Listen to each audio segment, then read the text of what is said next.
It's time to chill out and get ready for a mediocre Q&A live stream. If you're old enough, grab yourself your favorite adult beverage, and if you're not, stick with apple juice. Put your feet up and relax. If you have any questions, feel free to ask them in the chat. And now let's cue up the intro.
Is it like a massive letdown after my cool 1980s intro, and like it's getting you all pumped like you're getting on a Disneyland ride or something, and then all of a sudden it's just like me, like womp womp womp, that's how that works, right?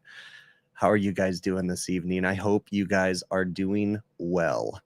So we are live streaming on all sorts of different platforms. I'm trying to add more and more as things go on. There's a lot of weird stuff going on with social media right now. Everybody's trying to compete with each other. YouTube, I don't know. I've sent so many emails to YouTube because they're just being dumb. They only want, like to be pushing their short content, which I get, I get it. They're trying to compete with the other people and stuff. And I don't like things. I don't like to be told that I have to do things. I don't like to be told that, I need to be making shorts and all this different stuff. And I've been talking with someone from YouTube for a while. It's questionable whether or not he actually has any influence with YouTube. I think he might be an outside company that they just hired to try to convince me to beg people for money. It's so weird because I'm going off on a tangent right now, but it is what it is. As a social media person, it's kind of funny how this stuff works. But YouTube had someone reach out to me. They say they work for YouTube, but they don't. You can tell they're from like a third-party company. And all they do is like encourage me to like tell people to donate more, do more of this, do more of that. And I'm like, no, I'm not doing that. Like, stop. It's just silly. But they're trying to compete with everybody else. And so when they're trying to do that, they're like slowing down of the pushing of my channel. And it's just, it is what it is, whatever. I still have you guys watching, so I'm thankful for that. So thank you very much. But that is the reason why you're seeing more of the YouTube shorts. I get it. Things are changing. You know, I got to change with the times and stuff, but my head is really difficult. I'm a stubborn person, so it's hard for me to like jump in here and do what they say. You know, whatever. It is what it is. It's just a fun game you have to play in the social media world. So welcome to the HVACR videos live stream. So I know we got new people in here. And again, I'm streaming on all sorts of Facebook pages and profiles and groups, LinkedIn, YouTube. And I think I'm streaming on Twitter too, or something. I don't know. I did just the streaming platform. I just put it all in there and it does what it's doing. So if you guys are on some of those other platforms, you have to allow them access, or when you make a comment, all I see is Facebook user or LinkedIn user or something. How to tell you how to comment, I don't know. I'm sure it lets you comment, but oftentimes it won't show that it's your name or whatever. So if I miss any of your questions, feel free to shoot me an email to hvacrvideos@gmail.com. If you guys do have questions, please put them in caps lock. It helps me to see them. I try to kind of field them a little bit better. Feel free to keep asking your question if I don't answer it. A lot of the times there's a lot of stuff going on. Currently on YouTube, I've got 83 people watching right now. And if they all asked a question, it'd just blow by. I wouldn't be able to get to them. So keep asking your question until myself or a moderator tells you to stop. And if I don't get to your question, feel free to shoot me an email. So a lot of you guys are here because I invited you because of your comments or your questions, whether you sent them through email or on YouTube or whatever. I'll typically invite them to this live stream. And this is a way for me to consolidate the questions and answer them in, you know, just one place instead of answering the same questions over and over and over and over and over again. I'm thankful for the interaction, but it's funny because like the most repetitive questions ever. And it's just like, okay, I got to cover that one on the live stream, you know, because you get them so many. So let's see. Is Lennox the most popular air conditioning brand that I work on? I'm paraphrasing your question. Yeah, I work on Lennox the most, and then I would say Carrier the second, and then maybe Train after that, and then York after that. Those are the big four that I work on a regular basis. I do a lot of work on package units. The majority of the work that I do is on restaurants, so big chain restaurants, really. Let's see. I'm reading through the chat right now. So again, when you guys put them in question or in caps lock, it helps me to realize that it's an actual question that I need to cover. Okay. So as I'm going through this, all right. So Sporlan is still a sponsor on my channel. That is one of the more common questions that I've gotten in the last two videos that I've released because they were sponsored Heatcraft videos, and I gave Heatcraft the bumper intro ad to the two videos. Sporlan is still my main squeeze, my main sponsor. Great people. I was just doing some project work with Heatcraft. I've got a couple more videos coming with Heatcraft over the next month or so. You know, but yeah, Sporlan is still my main sponsor. So great people. Both those companies are amazing companies, and it's really awesome that they choose to work with me. It's kind of cool. So, the second most common question I've had in the last 2 weeks is on my recent video where I had a beer walk-in install. It was an intelligent install for the Heatcraft project I was working on. What in the heck were those blower fans in front of the evaporator? I know it was driving so many people nuts, and I answered it a few times in the comments. Those blower fans that were in front of the evaporator are a poor man's glycol unit. Okay. What it is that particular beer walk-in on the other side of that wall, on the outside of the walk-in, on the other side of the wall, they have taps coming straight out and they have tap handles. So what they're trying to do is they're trying to cool the tap lines, the beer lines, as they're running out of the box, going through the wall. And their genius idea was to put a giant restriction, airflow restriction, in front of the evaporator fan motor and try to capture some of that air and take a smaller fan and blow it into a tiny tube to try to cool the beer lines. It works, but it's just a massive restriction for the evaporator coil. But yeah, all it's doing is taking the discharge air of the evaporator coil and it's forcing it into a PVC pipe that has all the beer lines ran in it, and it runs over maybe 8 feet out, over, and then back into the box. So it is not creating a negative air pressure on the box. If well, it's not creating that much of a negative air pressure. If anything, the air is coming back into the walk-in. So it's really just a circulator fan that's pushing the air out and pulling it back in. So there's nothing too magical about them. In some people had some great comments. They were saying it's to move air to the other side of the box. I've seen that happen too, but that's not in this case. That's not what they're doing. I've also seen in some of the like K stores, convenience stores that have the really long L-shaped walk-ins. I've seen them take like a 12-inch flexible 90, like a sheet metal 90, and put it over the fan guard and then direct the air to the left and to the right. It's a pretty smart idea, but it also is a restriction in a way, but pretty smart idea I've seen people do. So got all kinds of questions that I want to cover in front of me, but again, feel free to ask questions if you guys have them. Okay, just put them in caps lock. Dylan says, have I ever worked on smoke exhaust and pressurization fans? Yeah, well, I don't know if it's exactly what you're talking about. I used to do work for a hospital that, no, I guess it's not really the same thing as what you're talking about. No, I don't think I have worked on those. I used to do work for a hospital, and they used to have negative air pressure rooms that would have, it's where they would process the chemotherapy medicine and like do different things. And I can't remember what you'd call them, but they had like environmental chambers that they would drop down, stick their arms through gloves and do all kinds of stuff. But I know that's not what you were asking, but those were some interesting exhaust fans. They had HEPA filtration on them, and they had to be within a perfect airflow. Those things were interesting. I'm going off on a tangent, but those things were interesting because they had Magnehelic gauges on them. And in order for the system to work correctly, in order for them to get the okay to go ahead and process and package the medicines and different things, then it had to be in a certain range on the Magnehelic. So we would actually have to schedule. They would do like bi-monthly. So every 2 months we would go out and change the belts, which is something kind of scary. I would always ask them, like, is this stuff safe? Because those belts would be all dried out. And it always made me wonder, like, how would these belts dry out in 2 months? Kind of sketchy, you know? I wasn't glowing green when I left, but I was always kind of curious. But yeah, we would have to schedule to change belts. It was like this whole process. And then they'd have to go through an audit after we got done changing the belts. And they'd have to like let it run for so many hours to verify the airflow was within range. And then they could start doing their medication processing again and stuff. That was a very interesting one. But no, I've never worked on I don't think smoke exhausts and pressurization. I don't know what you mean by that, Dylan. Like, I mean, that's a very interesting question, because I work on exhaust fans that pull smoke out, and then I work on makeup air units that pressurize the building. But I have a feeling you're asking something different. So reading through here. Which invoicing software do I use for my business? No, it's all good, man. The invoicing software, I don't know if you're one of the people that was asking me, but I have a couple people coming to the stream right now because they were curious about what invoicing software.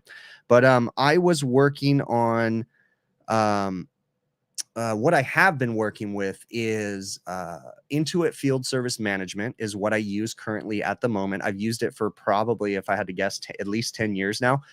It does not do everything that I want it to do. It works for me, but I will be honest, like, I've really considered changing softwares, but I'm so deep with that one that it would be a nightmare to change. But I'll give a shout out right now. I know nothing about this software. I've just done some preliminary research. Okay. I'm not endorsing it as of yet. I'm definitely going to be talking to them because they've been reaching out to me. But there's a new software that's supposed to be tailored towards restaurant service companies, and it's called Repairs. I'm very intrigued by it because I've had some brief communications with them, and some of the things that they say it can do, I'm very intrigued by. So I'm definitely going to be looking into the Repairs software to see how it works, and if there's anything cool about it. So, but again, I have no affiliation with them. I'm not endorsing it or anything. I'm just curious about it. So we will see. What does a compressor oil look like if it's been flooding back too much? John Deere fan. There's a lot of different things that can happen if you have flooding back. If you have flooding back, there's the potential that you could have flooded starts, that you could be washing the oil from the compressor. So it's possible that you might not have any oil in the compressor at all. There's a bunch of different things that can happen, but it's funny that you asked that question, John Deere fan, because I haven't released it yet, but I just got done editing a video that kind of has that situation in it. I'm not going to tell you guys anymore, but it is a banger of a video. It's really cool. It's a long one. It's like 48 minutes long, and it definitely has a beginning, middle, and an end to it. So it's a pretty action-packed video. So stay tuned. There's a good possibility that will be released this Thursday. Very good possibility. I'm not promising 100%. But if I can get everything done, the video itself is done, but I've got to do all the footwork and the thumbnails and all that stuff. So still got a little bit of work ahead of me, but we will see. All right, reading through the chat right now, I see a lot of different stuff going on here. What makes a hard start cap blow up on a brand new unit? Found the unit with a bad compressor, symptoms of reversing valve, have to go back tomorrow. So what makes a hard start capacitor blow up on a brand new unit? Well, the first question I'm going to ask you is, why the heck is a hard start capacitor on a brand new unit? Okay. I know that there's some people out there, especially the capacitor manufacturers, that are going to tell you that you should always install a hard start kit on a new unit. I argue against that. Okay. I like to follow what the manufacturer of the equipment says to do. Copeland will oftentimes tell you that, hey, let's just say a residential unit. This residential unit requires a run capacitor. And sometimes they'll give you an option for a start capacitor and a potential relay. Okay. I prefer to use a start capacitor and a potential relay that was designed for the compressor. Now, I know that this could be a loaded question, and I know that you may be mistakenly saying hard start. Maybe you're not. I don't know. A lot of people think that a hard start is something that it's not. So oftentimes there's manufacturers out there that create a universal capacitor kit that they have you add to a compressor that's on its way out, that maybe gives it a little bit more starting torque. It wires in with the run capacitor, and there's a couple different manufacturers, so there's different ways that they do it. But I'm a firm believer in putting back in the capacitors that are on brand, or that are supposed to be with the compressor. Okay, so if I'm working on a residential unit, now I will give a caveat. If the manufacturer of the residential unit requires you to add something to it, then go with what they say. But I don't like adding hard starts to new compressors or any compressors. And if I do put a hard start on a compressor, let me also say that you can only put a hard start on a single phase compressor. Okay. But if I do put a hard start on there, it usually means that the compressor's on its way out, and this is just a last ditch effort to get it going. And I'm going to make a recommendation to replace it. Okay. So what would cause a hard start to blow apart? Well, majority of the times when you have issues with capacitors or starting components, it usually means that you have short cycling and or voltage that's being delivered to it is too low or too high, or you have problems with the voltage. That's my experience with capacitors that fail often. Okay. Then there's also junk capacitors that are made, they're just poor quality, and those things just seem to fail no matter what. But my data that I typically see is when capacitors are failing, it's because of short cycling, it's because of voltage problems, and those are the two main issues that cause capacitor problems that I run into. So reading through the chat right now, let's see what else. Do I think being a technician is a hard job? Micah, man, you guys are leading me into all kinds of questions. So all kinds of things that I want to talk about. So do I think that being a technician is a hard job? Yeah, there's things about this job that can be difficult. Okay. But I will say I struggle with all sorts of aspects of this career. Okay. But the struggles that I go through are typically because of the person that I am and because of the issues that I have. I'm a different kind of a person. I know there's some undiagnosed mental issues. You guys may see it in the way that I obsess about things, that I'm very calculated about how I do things. I overthink everything. So whenever I'm stressed out, whenever I'm having problems, it's typically my own doing. Now, I happen to be going through some crazy things right now that are causing me to be just super stressed out. I have just massive stress, massive anxiety, and it's my own doing. It really is. I know it is. I would encourage everybody out there. Again, I'm going off on all kinds of different tangents right now. Okay. I would encourage everybody out there, that I have a good support group. I have some really good friends, and I have my wife, I have my family, and I've been talking to all of them, telling them that, hey, I'm struggling right now. I'm going through some issues. I'm going to encourage all of you out there too, to make sure that you have a good support network. You have friends and family that are always looking out for you. Even if things are going good, it's always good to look out for your friends and family in general, because people go through things. People get stressed out. People have anxiety, and it's always good to have a good support group. So I have one. I encourage you all to make sure that you have a good support group too, people to reach out to. But anyways, it's just funny that these questions are coming through, because these are all things that I wanted to talk about. So let's see what else.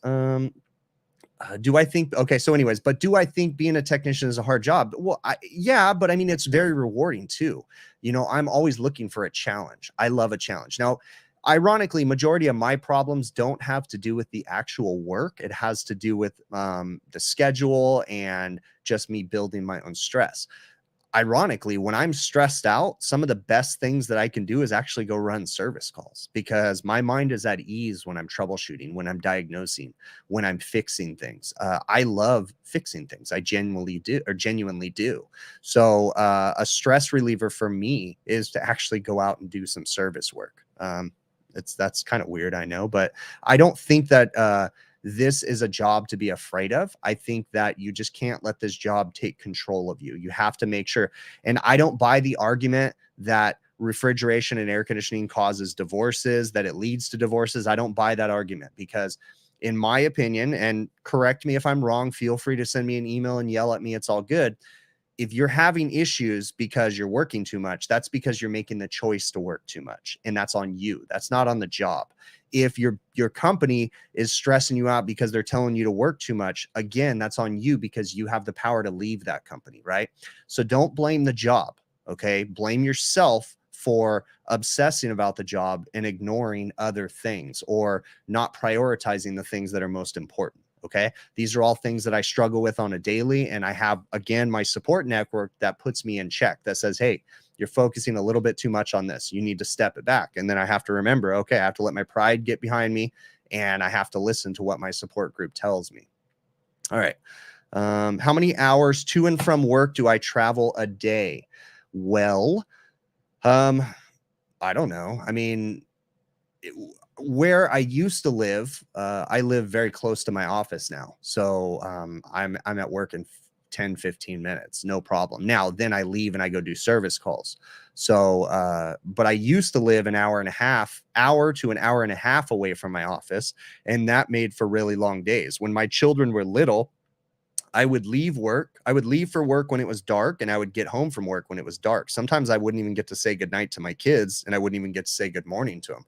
But again, I had to make a decision. And that was one of those times that my wife stepped in and she said, hey, something has to change. And I wasn't happy about it. Because again, I don't like change. And she's like, we need to move. And I was like, no, I don't want to move. I like where we live. And she convinced me to move, and it was the best thing we ever did. So again, remember to listen to your support group. Okay. Listen to your significant other, and make sure you communicate often. That's one of the best pieces of advice I can give anybody that's doing refrigeration and air conditioning, because again, the job is not to blame for your divorce. It's not to blame for your stress. It's not to blame for any of that. It's you that chooses to let the job make you stressed, and it's you that chooses to go to work instead of staying home, you know, that kind of stuff. You get where I'm going with that. Okay. All right.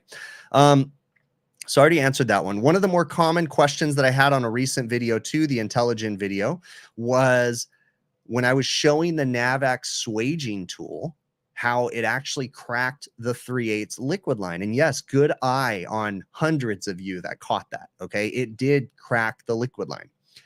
So I mentioned many times I've shown that tool. There might even be some stuff that I haven't shown with that tool, but I bought the NAVAC Power Expander, I think is what they call it, but it's a swager. Okay. It's a hydraulic swaging tool. It works decent, but it is not my favorite. But I really do appreciate the fact that NAVAC was the first.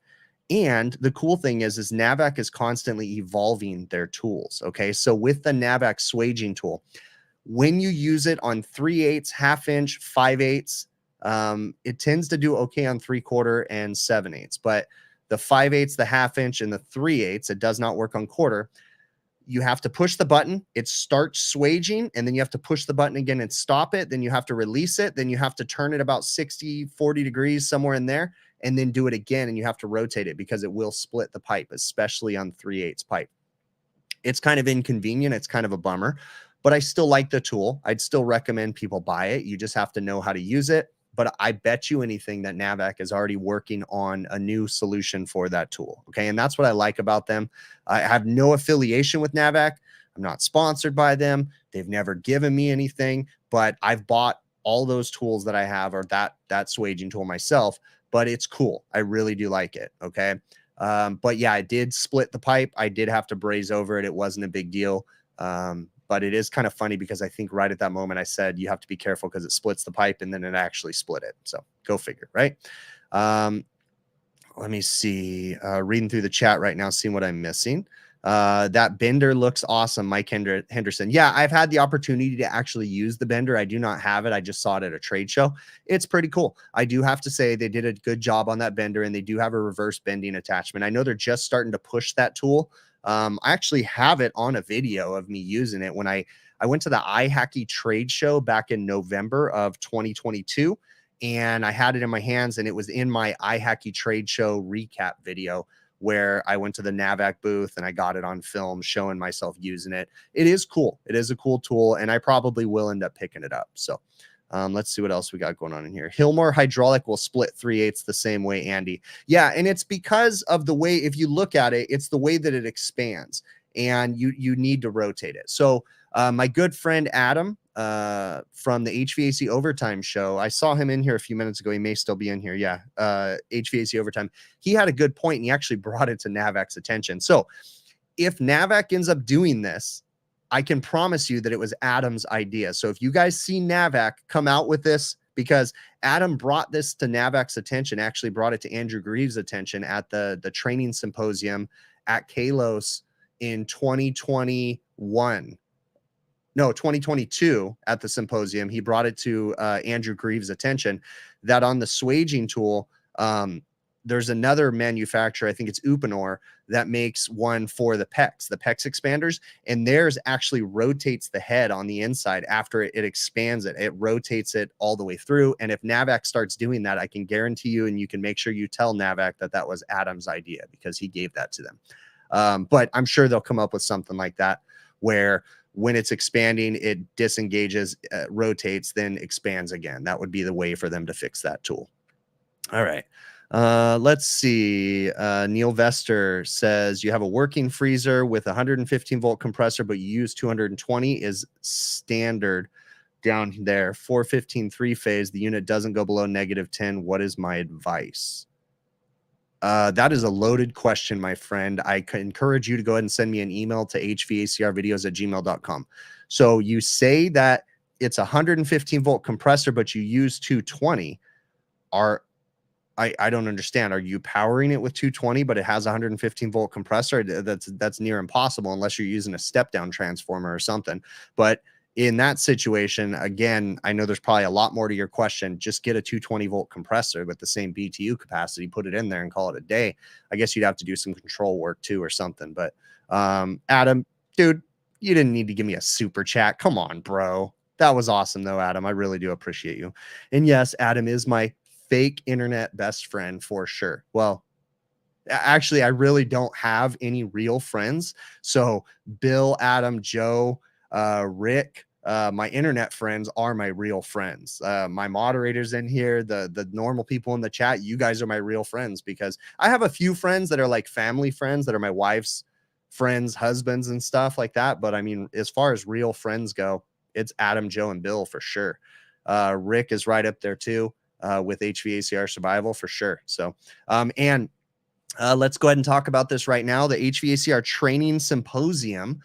I was not there. I was bummed out, but I hope that I can make it to next year's possibility. But I will be at the AHR trade show in Atlanta here in about 2.5 weeks. Yes, I will be at the AHR trade show. I'm actually going to be out there early.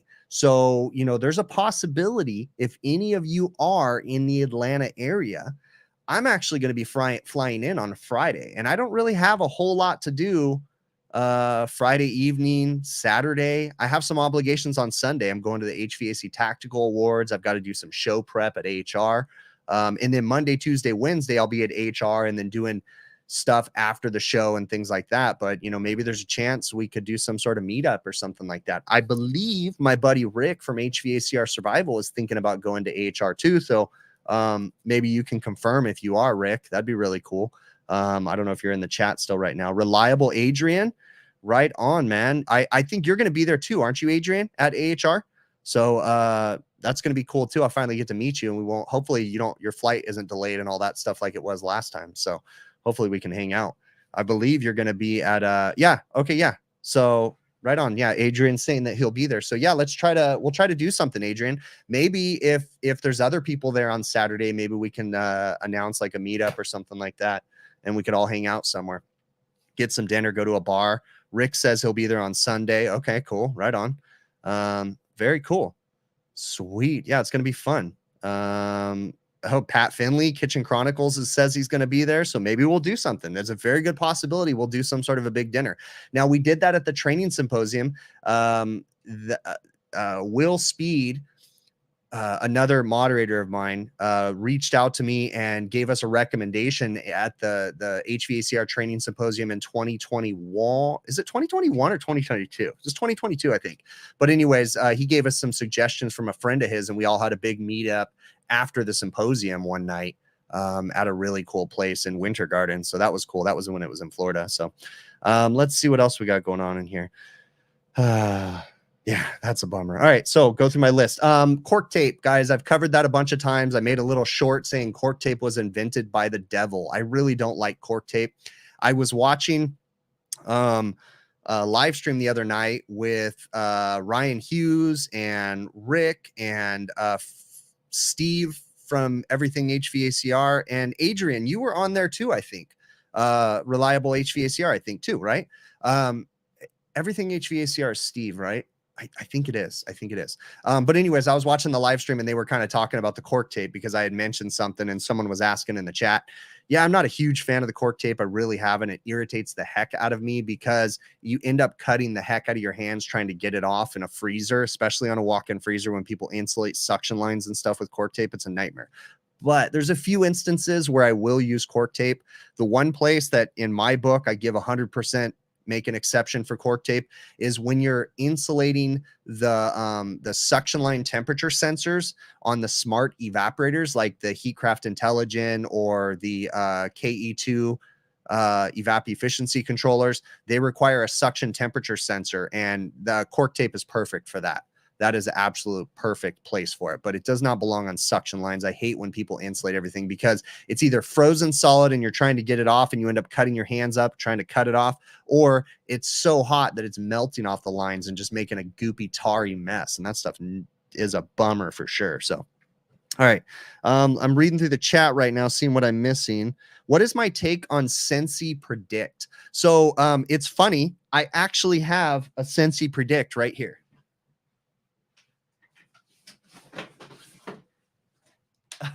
I have honestly had this Sensi Predict in my house. I have not installed it. It's been sitting here for over a year. So what Sensi Predict is, it's a smart controller that has a bunch of sensors. It can be used with the White Rogers or Emerson Sensi thermostat or not. It can be used with the conventional thermostat. It requires a membership or subscription that you sign up for, and it has a bunch of temperature thermistors that are ran all over the place, and it helps to predict potential problems.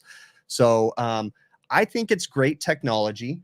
I honestly think that this stuff and things like this are going to be adapted a little bit more, and they're going to come into play more as the years go on for sure. Smart air conditioning systems, 100%. Now, this was not given to me. I paid for this with my own money. I'm actually going to be sending this. I think I'm sending it to Bill, right, Adam? If Adam's still in here, because I think I was going to send it to Bill and he was possibly going to put it at his house. But yeah, I think it's a cool system. If you know, but the importance about Sensi is you have to know there's a membership. It's not much. I think Adam said it's like $5 a month or something like that. Something simple, but there is a membership. And the cool thing is for contractors, it gives you the ability to see and get alerts at the same time the customer's getting alerts, so you can call them and say, hey, I got an alert saying this was happening, and the customer got an alert, and it just helps you be a little more proactive about your air conditioning equipment. So let's see. Since you won't be at AHR, you'll just say it now, Rick. Hi. Oh, bummer, Jason. Bummed you're not going to be there, man. All right. Let's see. Jason Johnson says he would rather manufacturers use the wells for the thermistors like Daikin, Mitsubishi on their equipment. Actually, Jason, on the Heatcraft equipment, they still use a well, but I use the cork tape to keep the sensor in the well, so that way it doesn't come out. So it's really not wrapping around the pipe. It's literally just molded on the top of the pipe and on the wire coming out of the thermistor just to keep it in place. But I agree. If you wrap it around a pipe, that's when things get really, really difficult. I just like to use it to hold things in place. So let's see what else we got going on in here. Let's see. Luke says that he sent me an email some time ago about servicing some units and would like to send me some work. You work in the restaurant industry as a facility manager, would like a chance to talk. Yeah, feel free to send me an email. Again, hvacrvideos@gmail.com, and we can talk some more, Luke. I'll be honest with you right now. I'm super slammed and I can't even keep up with the workload that I have. So I've been really turning down work, and I hate to do that, but I have to be practical, and it's hard for me to keep up with everything that I have. But definitely send me an email, Luke. We can talk more about it. Do me a favor, everybody that's in the chat right now, whatever social media platform you're on, let me know where you're from. I always like to see this. So what state and city are you from? I'm really curious to know as we're going through this. So what is my opinion of subscription services that you pay a monthly fee for? Cyborg. I mean, it depends, man. One thing that I don't like about subscription services, my own house, I have 2 children. They're older teenage girls, and we have 1 million subscriptions. I have more streaming services at my house than a normal person should have. It's insane how many streaming services I have, right? And oftentimes you can get lost in subscriptions, and I can't find which subscription. I'm like, I just have to basically wait for my credit card statement to say, oh, dang it. Okay, yeah, I need to cancel that one. You know, then you got to wait another however long, you know, whatever. But yeah, I don't like subscription services, but it's kind of the way the industry is going, and it's kind of the way that the world is going. Like with your car, you can't buy a car today. They give you features for 2 years, and then they take them away and they put them behind a paywall. You know, you want remote start on your Honda, you get it free for 2 years, or insert whatever name manufacturer here. You get remote start for the first 2 years, then it disappears, and then you have to pay a subscription fee. So they keep getting revenue from you to keep features that are installed on your car. Not a huge fan of that. I know Tesla was the one to really push that one out, you know, but yeah, I don't know. But I mean, it is what it is. It's the way things are going. Hey, Mike, I see you, man. Mike Rogers. What's up, bud? All right, cool. Got all kinds of great people in here. Wow, you got people from all over the place. This is really, really cool. This is really neat to see people chiming in from all over the place. Wow, someone, Micah is from Australia. Adelaide, Australia. That's really cool to see that in the chat. People all over the United States, Philadelphia. I know Alexander's from Puerto Rico. That's really cool. Man, it's so cool. Elvis is from San Luis Obispo. It's really neat to see people from everywhere. This is really neat, guys. Thanks for it. It's so awesome. You know, I struggle because like YouTube right now isn't, and you know, this is something my wife had to tell me the other day. I'm going to get personal right now. Okay. So whatever. I'm going through anxiety, depression, whatever, right? And I'm just struggling with things. I'm out and I'm, you know, YouTube is being a jerk to me right now, and they're really not recommending my channel. Like my views are down 2/3. Like it's nuts right now. But maybe not 2/3, but they're pretty low. They're just, but they do that too. YouTube is like a roller coaster. You go up and down, right? And I try not to pay attention to the numbers, but sometimes it just gets to me, right? So it's getting to me right now. My wife's like, you know what? But you have people that watch these from all over the place, which is mind-blowing that you guys from all over the place are watching me just sit here and talk. You know, that is awesome. So thank you for that. Thank you for the comments that you guys always leave. It's really awesome. It's really encouraging. So I really do appreciate you. Okay. All right. Let me see what else we got going on in here. Looks like I got Christina Summerfield in the LinkedIn thing. You work for Haven, I believe, Christina, right? And that's something that's really messed up about my brain. This is something I was telling my wife the other day. My brain is so weird. I can remember the most random things. Like I can remember that Christina works for Haven. Why? I don't know. I see her interactions or I saw something, but I have the most random information in my head. And the problem, I can remember phone numbers from years ago, addresses, weird things that I shouldn't remember, right? But then I can't remember simple things that, like, I'll come home from work and my daughter will tell me something and it's like, okay, cool. You know, and then the next day she's like, okay, dad, are we going to do this? And I'm like, yeah, what are we going to do? I don't remember. Like, I don't know. My brain prioritizes things in a weird way. I just random knowledge in my head, but go figure, right? All right. Christina, I actually just installed a Haven air monitor in my house. I've actually had it in there for about a month now. So I'm if people, I'm sure some of you guys know, but I'm in the process of changing my air conditioning system in my house. And it's a slow process. I'm kind of at a standstill right now. I've done more than what you guys have seen on the videos. I've done more air sealing and gotten my blower door numbers down significantly, guys. Like, I made some huge improvements on my blower door numbers, and there's still room to improve. But that's where I'm at right now. I haven't done anything else because I'm kind of waiting for AHR, because I just want to get my eyes on some equipment and kind of pick a few things and see some things and kind of go from there. But yeah, I'm looking forward to the information that the Haven monitor gives me and stuff. So I'm curious to see. I wanted to put it in and let it run for a while before I change my system, because I kind of wanted to see, you know, what numbers it was going to give me. I also wanted to put I wanted to get the air things, indoor air quality monitors too. Again, no affiliation with either one of them, but I wanted to get the air things indoor air quality monitors too, because that one monitors for radon. I've always been curious. Like, I know radon's not big in my part of the country, but it is still existent from my research and stuff. So I was kind of like, oh yeah, I want to know if I have radon in my house too. So anyways, all right. Anthony from ATI. I've met you a few times, Anthony. You're Brett's buddy. Yeah, that's cool. ATI is a refrigeration school that Anthony started, and they're local to me. I believe they're in Puente Hills, California, right, Anthony? I think they are. Yeah, if I remember right. Or Industry. Puente Hills Industry, same difference, same place. Hacienda Heights, it's all the same. It's all right there. What's an electrician supposed to do when you need your receptacles fixed? What do you mean? What's an electrician supposed to do when you need your receptacles fixed? I don't know what you mean by that, Cyborg Sheep. As in replacing them? I don't, yeah, give me some more information. Daniel from LinkedIn is saying, what manual J do I use, and are there any trainings?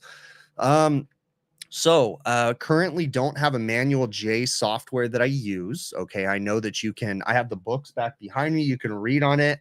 I would highly encourage you, if you're interested in doing more load calculations and stuff, start looking at some of the building science groups, and you can get some good ideas.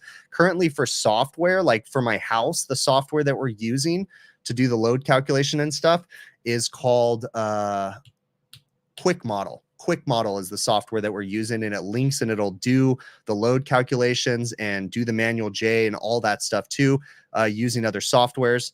So thank you very much for that super chat, Pat. Commercial Kitchen Chronicles. I really do appreciate that, man. You didn't have to do that, but this is very, very cool. And yes, I do look forward to hanging out with you in Atlanta for sure. So definitely going to do that. Pat has started the Commercial Kitchen Chronicles podcast, and he does some stuff on YouTube and Facebook. So definitely go check him out. So, all right. Facebook user says Quick Model is 3D. Yeah, and that is pretty cool about Quick Model. So it gives you a 3D, and it does the manual J and everything for you. So Daniel, what you can do, Daniel, if you want to know more information about Quick Model, you can look up Quick Model, and it's Quick Model with a K, KWIK. MODEL, I believe. And you can also send an email over to my buddy Adam, and he can get you in contact with him too. Adam's email is hvacovertime@gmail.com. For those of you that don't know, on Friday evenings with my buddies, Adam, Joe, and Bill, we do a live show, work permitting, called the HVAC Overtime Show. I'm going to give you a little warning. It is a completely uncensored show. If you don't like bad words, you don't want to watch that show, okay? But it is a really cool show. Picture 4 guys hanging out at the bar after work, just talking about work. That's pretty much what the HVAC Overtime Show is, okay? So pretty cool show. It's just a nice place to hang out with my buddies.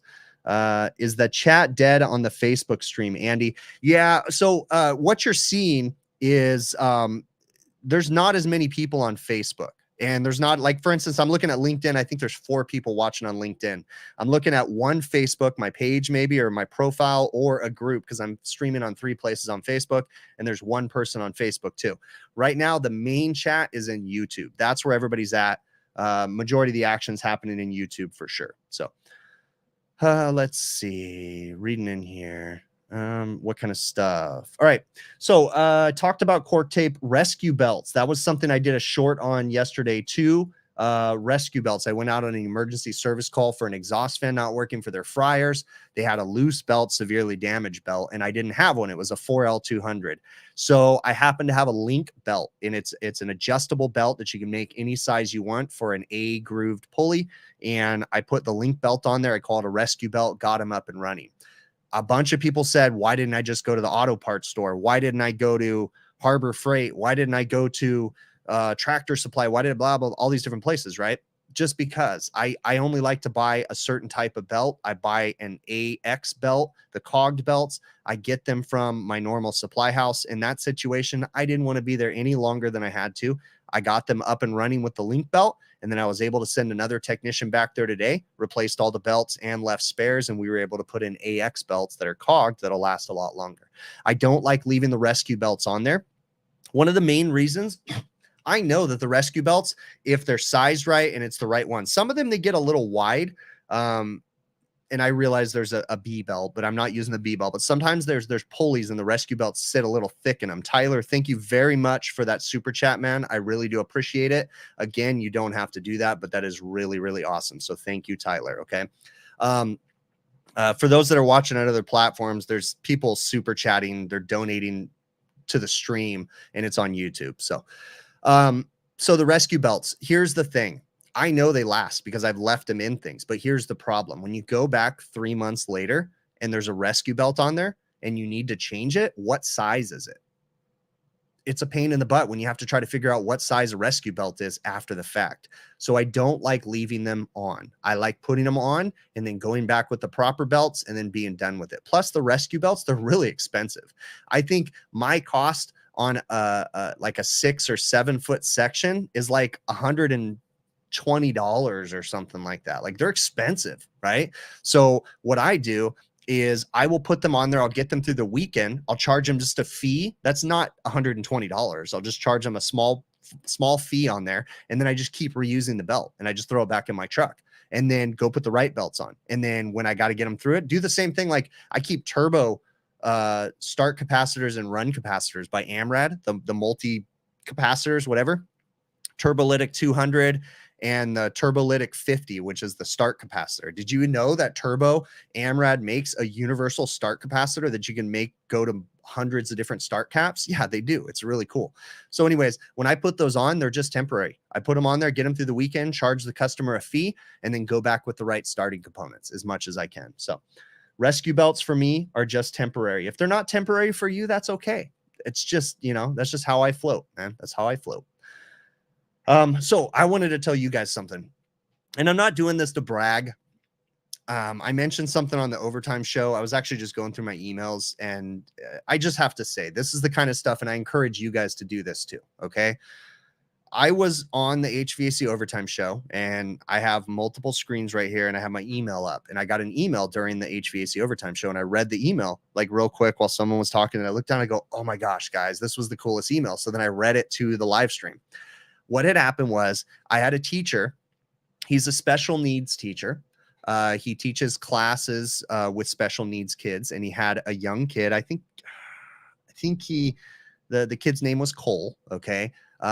Who is autistic, and there's nothing. I mean, I honestly think I might be slightly autistic. I mean, there's a lot of that. There's several different spectrums of it, but anyways, there's high functioning autistic people too. And I know there's autistic people. I actually know of one for sure that works full time in HVAC. Very interesting. But anyways, I'm going off on a tangent, right? So this teacher emails me, and he said he was blown away because they have an autistic kid named Cole that, you know, has troubles and difficulties. But one day he came in and he told him, hey, you know, and explain to the teacher how an air conditioner worked or a walk-in cooler worked, right? And the teacher was like, I'm paraphrasing the teacher's email, but the teacher was like, oh my gosh, like I couldn't believe he explicitly explained how a walk-in cooler worked, and the teacher was blown away, right? But that's interesting how certain spectrums on the autistic scale work because people are hyper focused about certain things, right?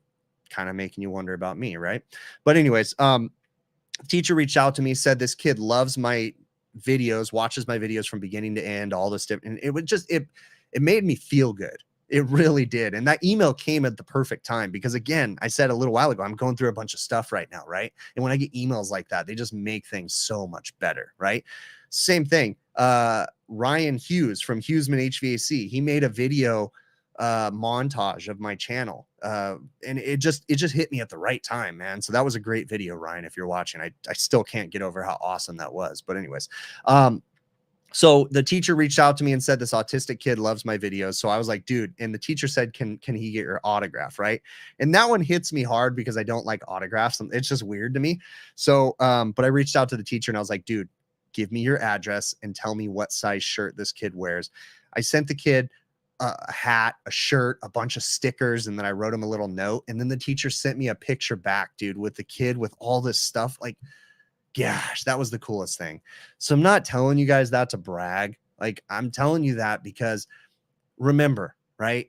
People are always going through things and you never know. This is what I'm talking about at the end of my videos. When I tell those things at the end of my videos, like be kind to one another, remember, I'm talking to myself. All right. I'm talking to myself. I really am. And I'm hoping that you guys get something from it too. But remember, be kind to one another. You never know what someone else is going through. And sometimes just a simple email to someone with some encouraging words or a thank you or whatever can make their day. I'm not talking about me. I'm talking about other people. You never know. So remember to be kind to one another and pay it forward. It pays back so much. Right. All right. Let's see what else. All right, so I talked about that. I got a sheet in front of me of things that I want to talk about, so that's why I always go through these. You know, talking about again, while I'm getting personal and talking about whatever, something else that I struggle with too is I have to remind myself, and I'm saying this so that way maybe you guys get something from it too, because the way that my brain works is really weird. I tend to hyper focus on things, and I tend to be very calculated and overthink a lot of things. And for the longest time, I used to get so angry with people because nobody thought like me and people couldn't do things the way that I expected things to be done. But something that I realized is it took me a while going to therapy and all that stuff to realize that like my brain just works differently. And it's okay to, you know, for people not to do things. So remember that kind of stuff too. You know, when you assume that people, like, for instance, I remember saying to one of my employees, that's common sense, one time, being angry at him. And he like looked back at me and said, it's not so common to me. And it's like, touche, good point. You know, so again, slow down. Remember, when you snap back at someone, when you're talking to someone, they don't always think like you think. So remember that. Okay.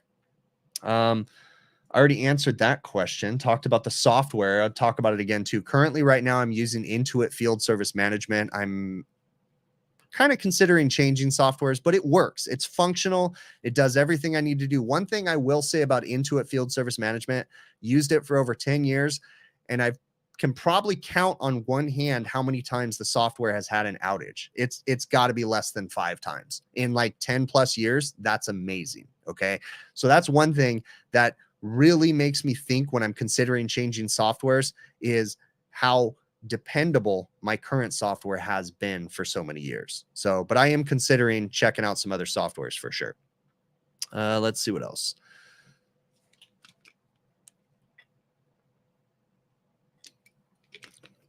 What do I think of Inviroguard systems? Inviroguard. Refresh my memory. I know that. I know Inviroguard.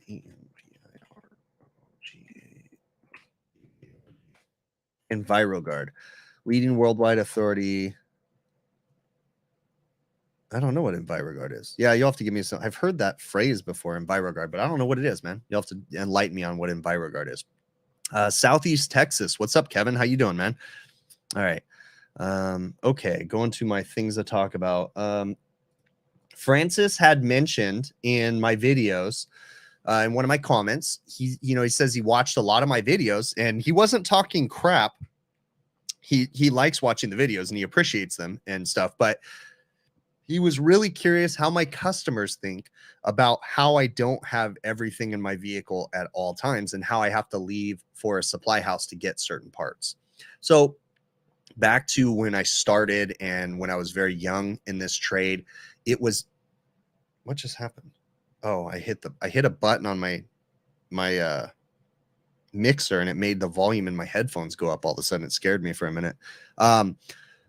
So I used to always try to keep tons of stuff on my vans, but I stopped. I started taking everything out of my vans and I cut my stock way down. Okay. So what do my customers think about it? I mean, it is what it is. Here's the deal. When I buy something and keep it on my vehicle and store it in my vehicle and it sits in there for 2 years, that is money that has been wasted. Yes, in 2 years, I'm going to sell it. And yes, I'm probably going to make a little bit more of a profit because the odds are it's gone up in price, that kind of stuff, right? So, I'm going to make more money, but I could have used that money in the past. It was wasted money just sitting there. It was wasted inventory. And then taxes and all that different stuff. It gets to be a legal nightmare, right?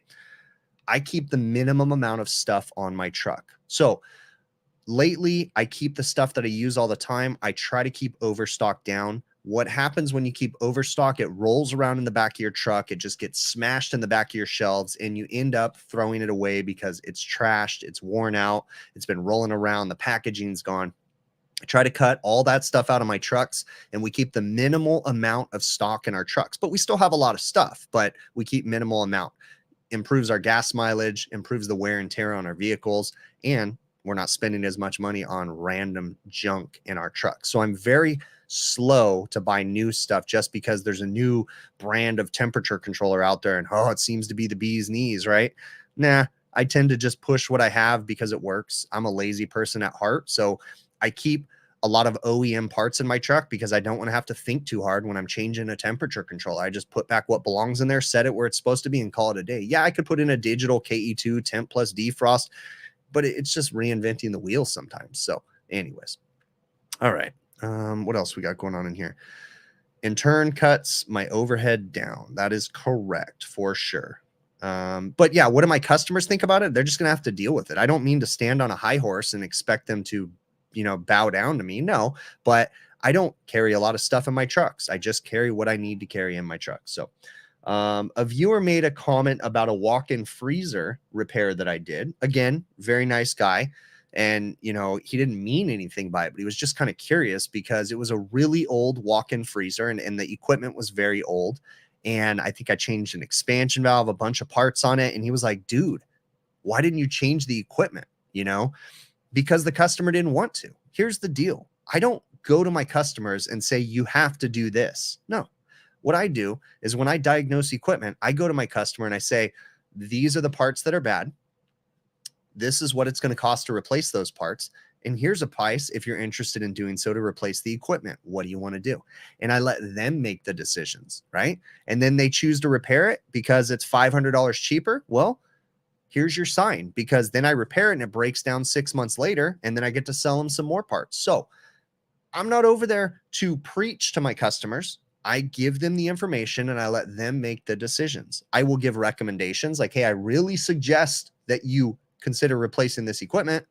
Sometimes they do it, sometimes they don't, but it's their decision to make. So yeah, I sell them a lot of parts, but they want those parts. I'm not out here. Now, another thing to understand too is I work on critical equipment, walk-in freezers, walk-in coolers, and it goes down on the weekend and it has a bad compressor. Yeah, the equipment's trashed, but guess what? I can't change a compressor, a condensing unit by myself, or convert a system over and put a new evaporator in by myself. That's a job that requires planning and takes time. So I might have to change a compressor because I can do that by myself. I can go put a compressor in it on the weekend, and yeah, it's going to cost a bunch of money, and I'm still going to recommend that they replace the equipment. But again, that's on the customer. That's not me. Okay.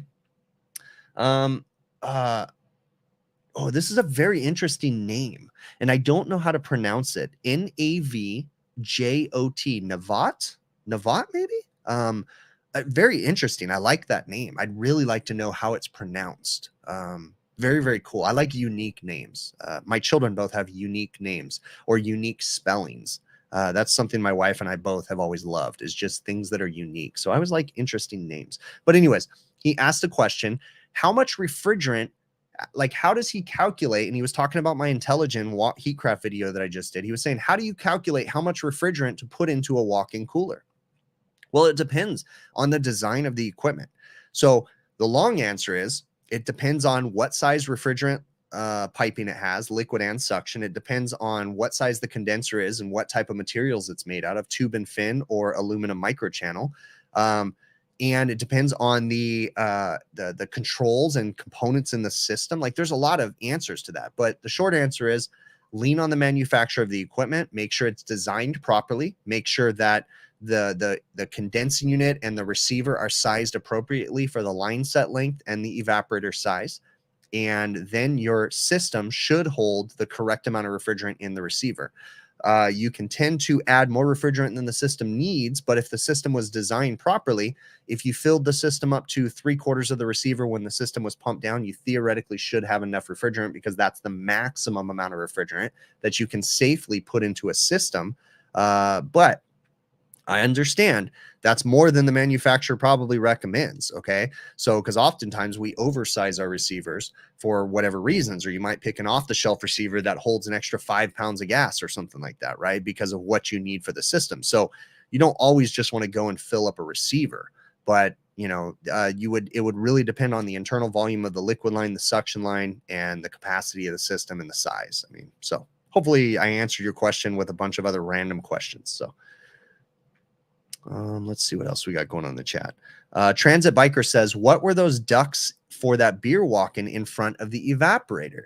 I answered that a few minutes ago, but I'll answer it again. It's okay. So in the front of the evaporator, those were booster fans, and those booster fans blew cold air into the glycol line. So they have beer taps right on the other side of the wall from the beer walk-in, and they have a PVC chase running out connecting to a metal chase, and there's tap handles connected all inside there, and the beer lines run through those chases. And so it's a poor man's glycol unit. They take the discharge air from the evaporator coil, they push it through a tiny restrictive blower into the chase, and then it comes out the other end and dumps right back into the walk-in box. It's just to keep the beer lines cold from point A to point B. So poor man's glycol unit. Norma had made a comment about a video where I changed a compressor, and he said, he appreciated the video, but he said it was incorrect and that I should never use old refrigerant when I'm changing a bad compressor. And I'm going to argue against that, Norma. Okay. There's nothing wrong with the refrigerant if it's not contaminated and it doesn't have acid in it. You can reuse the refrigerant, and it's not fractionated. Don't worry about it. Reuse it. Recover that refrigerant, put it back in, and call it a day. Okay. When you're dealing with 404A, man, it's almost impossible for that refrigerant to fractionate. Same thing with 410A. 410A is a near azeotrope.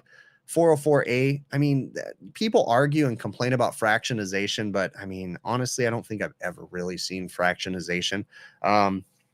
So I will reuse refrigerant quite often to save the customer a couple bucks. But if I have any concern about contamination, then 100% I will change the refrigerant. No questions asked. I don't bat an eye at that, but I'm always trying to reuse the refrigerant whenever possible. Let's see what else we got going on in the chat right now. Yeah, if you guys could please use a filter dryer on removal and recharging. That is a really good point, Jason Johnson.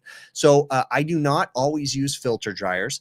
I will use a filter dryer when I'm recovering if I have fear of contamination. Okay. I probably should use filter dryers more often, but majority of the time I'm more concerned about speed, and the filter dryer just becomes a restriction. But if I'm concerned, if it's a burnout, I'm 100% using a filter dryer because I don't want to contaminate my recovery machine. So I'm or my gauges or whatever I'm recovering through. So I definitely use a filter dryer for that. But it is good practice to use a filter dryer when recovering and charging. That's a really key thing too. If you're worried about even the slightest bit of moisture or contamination, put a nice like 053 or 052 or even a 082 flare male female dryer on the recovery cylinder as you're charging the system and as you're recovering. Man, let that clean up the system for sure. Why is it that I use an oxyacetylene torch, and why not use an air acetylene torch? Do you want to know the real answer? Do you want to know the answer why I have never even explored the idea of an air acetylene torch? Is because it's loud and it drives me bonkers. Okay, that's the main reason. Now, as I've gotten older and I realized a little bit more, you know, there's things about an oxyacetylene torch, especially working in light commercial refrigeration when you're trying to get into tiny spots and different things like that. An oxyacetylene torch is the best because you can put different tip sizes on it and you can reduce that tip down. So when I'm working on small reaching coolers and stuff, I'll put a 0 tip with a short stubby on my oxyacetylene torch, and I can get that thing into places that if you used an air acetylene, it would just burn up the world, right? An air acetylene torch is just like using a rosebud all the time. And I know there's temperature differences there too, but just the sound alone is what drives me nuts about an air acetylene torch, or Turbo Torch is a brand name of an air acetylene torch. All right, let's see what else. Would I do a factory tour of Amrad capacitor near Orlando, Florida? Frank, email Amrad and ask him to get me over there, and I would definitely do that. Guess what? I have another factory kind of tour coming up, and it's actually with my buddy Brett Wetzel. I went down to the CoolSys training center in Fullerton, California. Dang, that place is really cool. And that's what Brett does, is he's in charge of technical training and runs the training program over at CoolSys, right? And they're a service company. But anyways, he took me through their training lab. Wow, talk about an organization right there. And to know that they have multiple training labs all over the country, that was really cool. So I did film it. I have yet to even begin to edit the footage because I'm super busy right now, but that will be coming out as a factory tour. I'm interested in doing factory tours too elsewhere. So if y'all are interested, reach out to me, reach out to a manufacturer, get them in contact with me. I'd love to start doing that kind of stuff on the channel and showcasing. That's kind of fun being able to do that. Also, it is official. This is the official announcement. Some of you have heard that I started a podcast, and we're doing it a little bit more myself, Bill, and I'm going to have other people on too. It's called the HVACR podcast. Really original, right? Kind of a hard one. That's just super technical, right? Really difficult name. You should have heard the other name. I'm still not going to share the other name. A few of my close friends know the other name, my original name for the podcast, and I'm telling you, for a technical nerd in refrigeration and air conditioning, it's the coolest name for a podcast that you could ever think of, right? But I'm not going to share it because I will use it one day on another life, right? But it's the coolest name ever. And don't worry, I own the web domains and I own everything. I already own all the names for that podcast. But anyways, my existing podcast right now is the HVACR podcast. It is actually up on Apple Podcasts and all the major podcast platforms. Just look up HVACR podcast.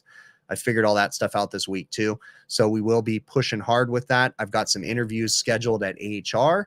We're going to be when I am at AHR too, I'm going to be spending a bunch of time at the Parker Sporlin booth and at the Refrigeration Technologies booth. So stay tuned, pay attention to my social media. I'll be doing live streaming and podcasting and announcements and all kinds of stuff and conversations at the Parker Sporlin booth too. So I'll be doing a bunch of time there. So that'll be really cool.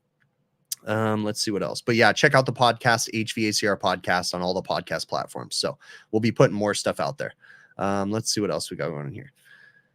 Amrad is the bomb. Absolute best capacitors in your opinion. They will statistically far outlast the system. I mean, I have very good luck with Amrad capacitors myself too. So I really do appreciate them. Did you know though that Amrad sold? Did you know that? Did you know that they sold the company? The original owner sold it to their distributors. So Global is the owner of Amrad now. That's what I've heard. I could be wrong, but I'm pretty sure. So Global Distributing or whatever. Yeah, they're the actual owners of Amrad now is what I heard. So now I probably just said something that wasn't true, and they're going to be like emailing me, what the heck? So Rosebud tip for the win, for sure. In my opinion, how reliable is eddy current testing on old chillers? Crack Rabbit, I'm not a person to comment about that. Jason Johnson might be able to comment, but I mean, the whole idea is that you're looking for the thickness and you're looking to make sure that the copper hasn't worn down on the chilled water tubes where they're separate from the refrigerant, right? So the eddy current testing is really just going to test to see if you have too low of a number to indicate potentially that you're running the risk of a rupture. Am I correct in understanding that? But I'm sure one of the other guys can probably talk a little bit more about that. Not that good for quality if they sold. Let me see. Where do I get my insider information? That's a problem that I have, young HVAC. I don't have insider information. I have access to the same information as you guys. The only people that I would have access to insider information at this moment right now would be, actually, I don't think I have any insider. I have about some of my sponsors. Maybe I have some inside information about some of my sponsors, like things that are coming out. In the past, I used to have inside information about Fieldpiece because I was a tester. I was a beta tester for them. So I would test a lot of their products. The S-Man 480 manifold, I literally went through probably 4 or 5 different iterations of the S-Man manifold before anybody even had an idea of the S-Man 480, before it was even an idea that it was going to be released. So many of those things that came with no labels on them, and I used them all the time and different things. But yeah, I don't do any current testing for Fieldpiece, and I don't really have insider information. I just have a problem, and I hyper focus on things, and I pay attention when I'm on the internet, and I read things, and I listen. I go to trade shows, and people tell me things, and that's just all that I know. So let me see. I did see again. Why do I know about eddy current testing? I've never done it. I don't know. My brain absorbs the most random information that is not needed. I just have stuff in my head that I don't need. Don't know why, but I do. Don't know why. So, you always hear about everything after the fact. It's accurate. Jason Johnson. Can I put the unused link back on it and return to truck stock? Yes. Dave Johnson. Yes. Yes, that's exactly what I did. I sent a technician out to that job today. I told him, you save me that belt. And he grabbed it. And I have a section that I pulled off in the video that I had. I'm going to put it back on and I'm going to throw it back in my van until it gets greasy. When it gets greasy, I'll throw it away. But I just charge. And that's, he's talking about the link belts. And I talked about it a little bit early in the stream. But over the weekend, I had an exhaust fan go down. I put an emergency link belt on there, got it going. What I do is I leave it on site. I charge the customer a fee for the belt just for the weekend, not the full price. And then I go back and install the right belts, throw it back in my truck, and then I'll do it again and then do it again until the belt's worn out. So, but yeah, you put it all back in. Let's see. Reading through here right now. Okay. So I covered all the stuff on my list right now. I'm reading through the chat, seeing if I'm missing anything. Let's see, do I have any book recommendations for refrigeration? Daniel is asking me on the LinkedIn chat. Why, yes. But wait, there's more. Commercial refrigeration for air conditioning technicians. And this is the 4th edition. They were talking about this on the HVACR Survival live stream last night. Rick and Steve and Ryan were talking about this. Was anybody else on there with them? No, it was just Rick, Steve, and Ryan last night. Yeah, but anyways, this is written by a man named Dick Wurz. It's published by Cengage. This is by far one of the best books for refrigeration technicians just getting into refrigeration. And the idea is that you already have a basic understanding of air conditioning systems and you're just transitioning to refrigeration. But I'm going to tell you that even if you don't know anything about HVAC or refrigeration, this book holds its own. It is a great book. It goes into the components, tells you the differences, gives you rules of thumbs.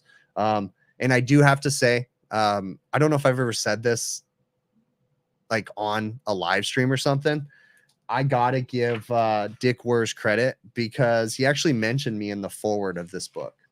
So in the 4th edition, he just gave me a shout out. That's all. He didn't say anything special, crazy, but yeah, he mentioned something about me in the forward. So that was a moment that kind of made me get tingly, right? I'm like, oh, that was cool. Like just some dude, right?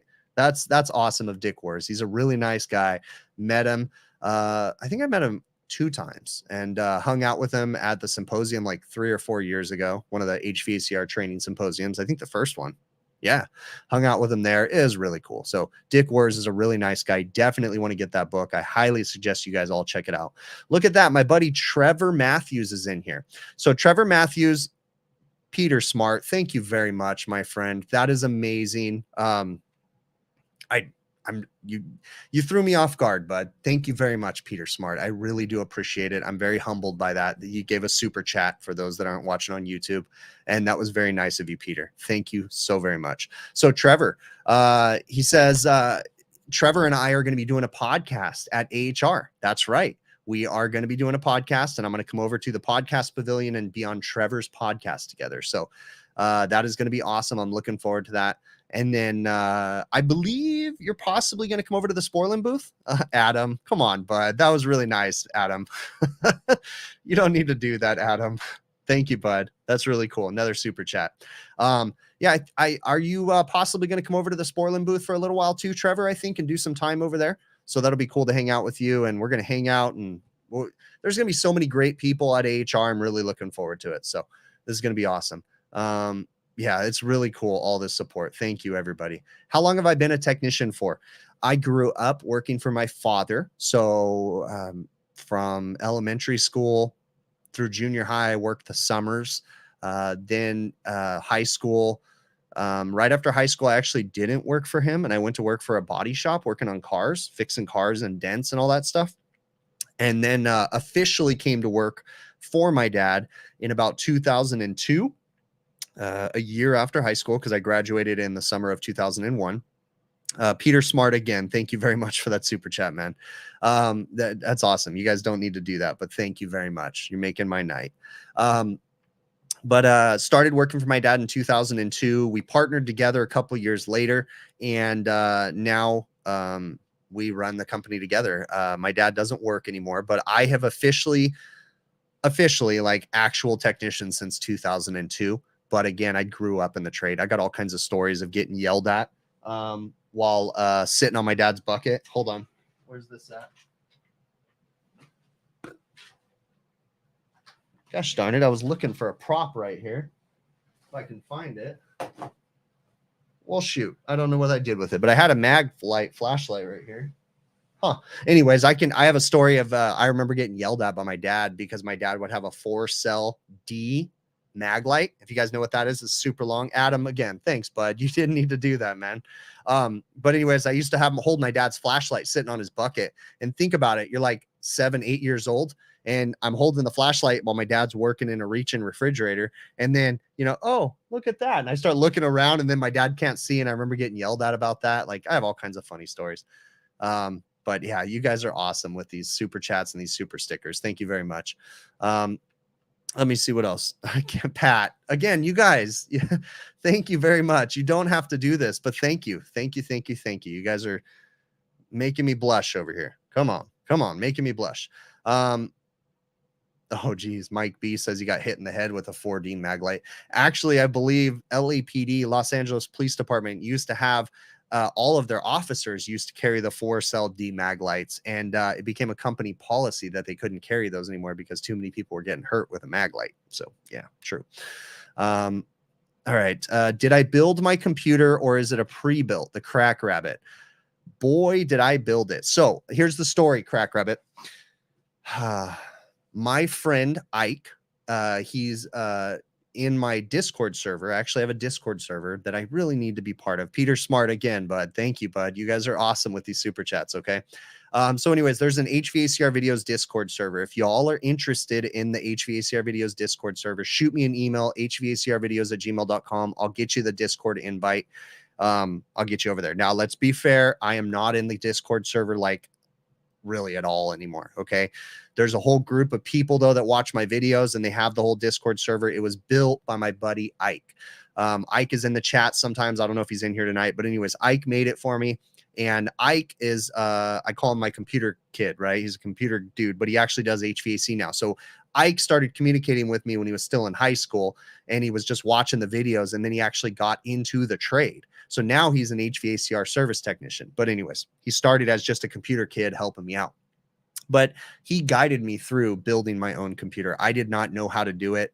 So I have a custom built computer, and as of a year and a half ago, it was insanely powerful. But you know how computers change. I'm sure it's like the slowest computer in the world now, but it's still pretty awesome. So it's a giant monstrosity system. All right, let's see what else we got going on here. Again, these super stickers, super chats. You guys are awesome, man. I'm really, really cool. Thank you very much. All right. Let's see what else we got going on in here. Okay, cool. Reading through the chat. Maglite is like a lead pipe. That is 100%. You are right, man. That is true. All right. Oh man, friendly neighborhood maintenance guy. Thank you, bud. I really do appreciate it. You guys are really awesome. Okay. Um, whew, after that end of the year giveaway, I'm pretty tapped. That one got me. So, but you know what? Cyborg Sheep, again, thank you very much. I really appreciate it. So again, coming towards the end of the year, it was a rough year for me, and being able to do that end of the year giveaway again, that was something really cool. It was a bit pricey, but it was something really cool to be able to give it out. So if you guys don't know, if you didn't watch the videos, what I did was not every, this is the third year I've done it. I allocate a certain amount of money towards a giveaway. And then I reached out to one of my partners, True Tech Tools, and they donated a bunch of money too. And together we were able to give out $8,000 in gift cards. And what I did was I bought 20 $400 gift cards. And I actually gave 2 of them away myself. And then the rest of them I gave to a bunch of creators, some of them my friends, some of them people I'd never even communicated with. I just saw creators on there and I gave them gift cards. So it was a pretty cool thing. Go watch my video. You know, ironically, my giveaway video is my least watched video, I think, ever on my channel. They never take off. They're never big. They never are. It's just so funny. I think it has like 3,000 views or something, or maybe even less than that. It dumbfounds me, right? But it's really cool anyways. Adam, dude. Come on, Adam. Come on, bud. You got to stop, man. You don't need to do that. Thank you very much for that super chat, man. All right. Let's see. Reading through here. I need 3. Oh yeah, that's right. Mike B has a great point. Mike B said, I need 3,000 BTUs of cooling. Yeah. So I did the math, and when my computer is editing, it puts out 3,000 BTUs of heat. So I'm currently changing the air conditioner in my house, and if I take my computer into account, that's 3,000 extra BTUs that I need to add to my heat load for the amount of energy that is consumed. And then thus the heat is generated from my computer. So it's a pretty big one. Let's see what else we got going on in the chat right now.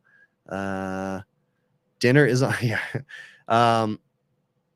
Oh, see, Alexander Figueroa is in the chat right now. Alexander actually won the giveaway. He won Rick's giveaway. So Rick from HVACR Survival was one of my friends that I sent the gift card to. And Alexander apparently won one of the gift cards from Rick. So anyways, I sent them to my creators, and then I wanted the creators to each give away one of the gift cards. And then I wanted them all to keep one of the gift cards for themselves. Some of them kept them, some of them gave them away. And I had no expectations for them to keep them or give. Either way. I mean, I gave them for them to keep for the one of them. And then some of them bought tools, which I think is great, because the whole idea behind me doing that was it drew my viewers to their channels, right? So that way they had a gift card to give away, and then they got to buy a tool for themselves, and then they had something to make content on. That was the whole idea that I had when I did that giveaway. So let's see. Hunter Gentry says, you're a 19-year-old tech. You're very new and you've been doing it for 6 months. Any advice or tips? You're all ears. Hunter, great question, man. Great question. So Hunter, the biggest piece of advice that I can give you is keep your mouth shut, keep your phone in your pocket, and pay attention. Okay. Now, I say that with a caveat, because the next thing I'm going to tell you is when you're on the job and you're working with someone else, and you have downtime and you're allowed to do this, take pictures of equipment that you don't know what it is, or model and serial numbers that you don't know what they are, and save it. Only when you're allowed to, because there's some sensitive locations that you're not allowed to take pictures on, like the Scientology church. And anyways, that's a whole nother story. I did not go to the Scientology church, but anyways, I was asked to, and it was part of the thing was I couldn't take my phone in with me, but that's a whole, see, I go off on weird tangents, but take pictures of things. And when you go home, start doing research. Rick on HVACR Survival actually answered this question last night, and I've said the exact same thing that he said a million times. Keep your phone in your pocket, keep your mouth shut. And the other guys we're talking about too, predict what your boss is going to need and have it ready for him before he asks you. Okay. So when you're on a job and you're watching your boss do a compressor change or whatever it is, pay attention, right? And you're going to be a go-getter, right? You're going to be a gopher. They're going to be sending you to the van to go get stuff, right? You're the guy that goes for this, goes for that. Okay. You're the gopher. You're going to grab all the stuff. We'll start predicting what they're going to want. Okay. Dale Marr, thank you very much for that super chat. That is really awesome, but I'm very humbled by that. Thank you. Okay. So expect what they're going to ask you for and have it ready for them. Start predicting that kind of stuff, because that's going to get you in the mindset. So that way, when you're doing the job, you're trying to be as efficient as possible. Okay. Same thing. When I'm on a job and I'm thinking, my mind is going a million miles a minute thinking about the entire job. And I'm already thinking about putting everything away. So as I'm going down to the van to go get another part, I think, what am I done with? And I grab that and I take it down to the van and put it in there. And then I bring back what I think I'm going to need, the least amount of trips as possible, trying to be efficient. So start early in your career, paying attention and, and really trying to anticipate what you're going to need later. Listen. Okay. Remember, don't ever let your employer put you in a position that you're uncomfortable with. Okay. Now, this is something it's a very big, important piece of advice for any new people out there. Don't let people put you in uncomfortable positions. There's what you think is uncomfortable and there's what they think is acceptable. And they don't always have to align. Now, understand though, there's certain expectations of certain companies that you do certain things. And if those things make you uncomfortable, well, then you have to understand that you're not a good fit for that company anymore. Okay.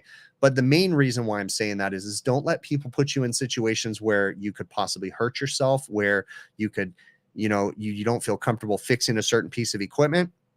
Hold your own and stand your ground and make sure you vocalize that kind of stuff. Okay. So just do your research. Feel free to reach out to me, hvacrvideos@gmail.com, if I didn't answer your question enough, or if you want to talk more about it. Okay, bud. I missed the bidding war.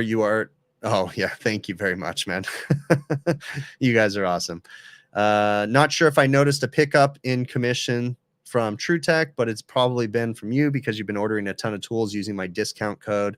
Love the videos, man. Stevie, thank you very much. So what Stevie's talking about is I have an affiliate program set up with TrueTech tools. It's a great way to help support the channel.